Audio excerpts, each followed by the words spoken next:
गांव का नाम था सेमरा। छोटा सा, शांत और चारों ओर खेतों से घिरा हुआ। दिन में ये गांव बिल्कुल आम लगता था, लेकिन रात होते ही यहाँ की हवा बदल जाती थी। सूरज ढलते ही लोग अपने दरवाजे बंद कर लेते और पीपल के पुराने पेड़ के पास से कोई नहीं गुजरता। गांव की सबसे बूढ़ी औरत दादी सरस्वती हमेशा एक बात कहा करती थीं, अगर कभी रात में किसी औरत से मिलो और उसके पांव पीछे की ओर मुड़े हों तो समझ लेना वो औरत नहीं है। बच्चे इसे कहानी समझकर हंस देते थे। शहर से वापसी। रवि, जो शहर में पढ़ाई करता था, कई महीनों बाद गांव लौटा।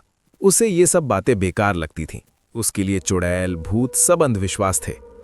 एक रात वो अपने दोस्त से मिलकर करीब 11 बजे घर लौट रहा था।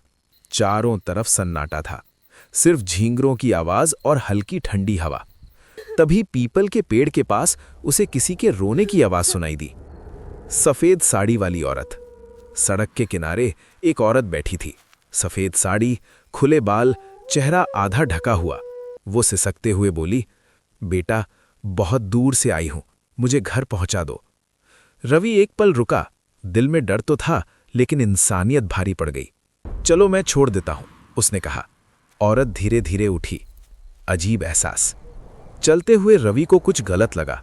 उसके कदमों की आवाज जमीन से नहीं मिल रही थी। उसने चोरी से नीचे देखा। उस औरत के पांव, एड़ियां आगे की ओर थीं। रवि का शरीर सुन्न पड़ गया। उसे दादी की बात याद आ गई। सच का सामना।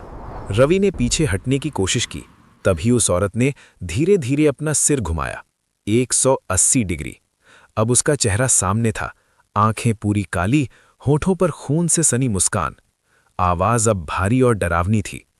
इतने सालों बाद कोई तो रुका मेरे लिए। उसके बाल हवा में उठने लगे।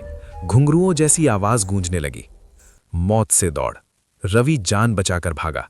पीछे से तेज हंसी और पैरों की उल्टी दौड़ती आवाज आ रही थी। उसने महसूस किया वो औरत जमीन को छुए बिना उससे तेज भाग रही थी। पीपल के पेड़ के पास अचानक अंधेरा छा गया। रवि चीख भी नहीं पाया। अगली सुबह गांव वाले इकट्ठा हुए। पीपल के नीचे मिले रवि के कपड़े, खून के धब्बे और मिट्टी में पीछे मुड़े हुए पांव के निशान। दादी सरस्वती ने कांपते हुए कहा, चुड़ैल को फिर से रास्ता मिल गया। आज भी हर अमावस्या की रात सेमरा की सड़क पर एक औरत रोती है, और जो उसकी मदद के लिए रुकता है, अगली सुबह गांव में एक नाम कम हो जाता है।